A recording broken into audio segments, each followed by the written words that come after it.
बंधुओं नमस्कार, सत श्री अकाल, प्रणाम। रावण के बारे में जो चर्चा चल रही है कि उसको किसने श्री राम से युद्ध ना करने के लिए रोका था। इसी श्रृंखला में पिछला वीडियो प्रहस्त का था। प्रहस्त ने बहुत समझाया लेकिन रावण ने सुन लिया, माना फिर भी नहीं। एक दिन लंका के शिखर पर एक महल है। उस महल में नाच गान का, मनोविनोद का आयोजन किया गया था और रामादल ने देखा कि वहां पर जैसे बिजली सी चमक रही हो। विभीषण से पूछा गया, राम जी ने पूछा, विभीषण ने कहा यह बिजली नहीं है, शिखर के ऊपर जो महल है वहां पर नाच गान का आयोजन हो रहा है और ये मंदोदरी के कर्णफूल हैं और रावण का मुकुट है जो ऐसे चमक रहा है। युद्ध के समय नाच गान का आयोजन क्यों? एक बड़ी सीधी सी बात है, जब आदमी मन से जितना ज्यादा से ज्यादा खाली होगा तब उसको उस खालीपन को भरने के लिए या अपने मन को अलग लगाने के लिए नाच गान या तमाम तरीके के आयोजन करने की इच्छा होती है। रावण को भी पता है कि लंका की परिधि से बाहर और समुद्र के बीच में जो सेना बैठी है वहीं उसकी मौत बैठी है। लेकिन अपना अगर वो मनोबल गिराता है तो पूरी सेना का क्या हाल होगा? सब कुछ जानते हुए भी, क्योंकि उसने युद्ध करना है, तो सब कुछ जानते हुए भी अपनी सेना का और परिवार का मनोबल उसने बनाए रखने के लिए हर बात को नकार रहा है। अब जब इसके कर्णफूल मंदोदरी के और रावण का मुकुट दोनों गिर गए तब इसको अपशगुन माना गया। सब लोग भयभीत हो गए कि ये लंका के लिए बहुत बड़ा अपशगुन है। राम जी ने एक ही बाण मारा था और उसी एक बाण में कर्णफूल और मुकुट दोनों गिर के धरती पर आ गए थे। छत्र मुकुट ताटंक तब हते एक ही बाण, सबके देखत मही परे मरम न को जान। बाण से दोनों गिरे लेकिन इस रहस्य को कोई नहीं समझ पाया, किसी को नहीं पता चला। रावण ने देखा कि सभा भयभीत हो गई है, डर गई है, लेकिन उसने हंसते हुए इस बात को बहुत साधारण सी बात समझते हुए उन लोगों से कहा कि कटे हुए सिर गिरने पर भी जिसका अपशगुन नहीं होता है तो मुकुट गिरने से क्या होता है? कोई अपशगुन नहीं है। सब लोग जाओ अपने अपने घर, विश्राम करो और सो। लेकिन मंदोदरी समझ रही थी।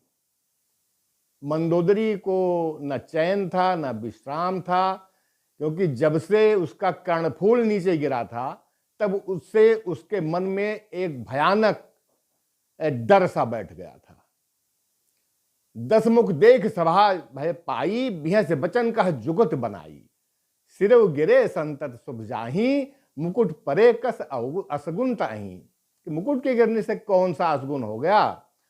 शयन करो निज निज गृह जाई। जाओ भाई सब लोग अपने अपने घर और सो जाओ। गौने भवन सकल सिरनाई, सब चले गए। मंदोदरी सोच उर बसयु, जब ते श्रवण पूर मही खसेऊ। जब उसके कर्णफूल गिरे मंदोदरी के अंदर बहुत बड़ा डर, बहुत बड़ी सोच आ गई। अब यहां पर मंदोदरी रावण को दूसरी बार समझाती है। मंदोदरी ने पूरे प्रकरण में कम से कम 3 बार समझाया है। मंदोदरी दुखी होती है, उसकी आंखों में आंसू आ जाते हैं और विनती करते हुए रावण से कहती है कि राम का विरोध त्याग दो और हठ मत करो, जिद मत करो, उनको मनुष्य मत मानो। सजल नयन कह जुग कर जोरी, सुनो प्राणपति बिनती मोरी। कंत राम विरोध परिहरो, त्याग दो राम के साथ विरोध। लेकिन जानी मनुष्य जनि हठ मन धरो। इतना समझाने पर भी रावण सुन रहा है, कुछ नहीं बोला।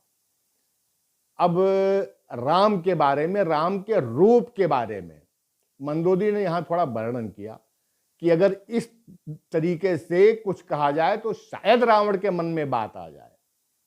उसने बताया कि ये विश्व जो है ये राम के अंदर ही समाया हुआ है, वो विश्व रूप है। ये मेरी बात का, मेरी वचन का विश्वास करो, ये सत्य है। और वेद ने इन लोगों की जो रचना करी है और उनके अंग अंग जो हैं ये सारे लोक हैं। ये आकार या ये रूप है राम का। विश्वरूप रघुवंश मनि करहु वचन विश्वास, लोक कल्पना वेद कर अंग अंग प्रतिजास। और आगे वो बताती है कि जिनका पैर पाताल लोक है, सिर ब्रह्मलोक है, बाकी जितने लोक हैं वो अंग अंग में स्थापित हैं। और जरा सी भ्रिकुट विलास, थोड़ी सी जो भौहें हैं उनकी टेढ़ी अगर हो जाए भयंकर काल के समान हो जाती हैं।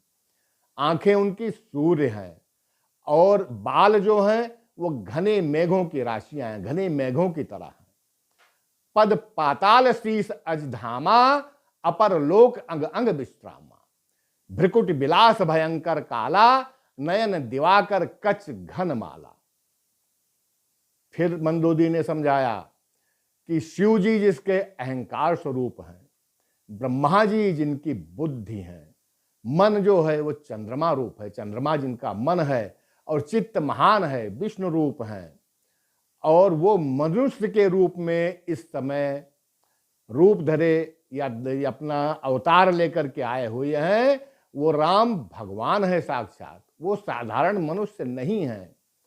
अहंकार शिव बुद्धि अज मन सच चित्त महान, मनुज वासु सचराचर रूप राम भगवान।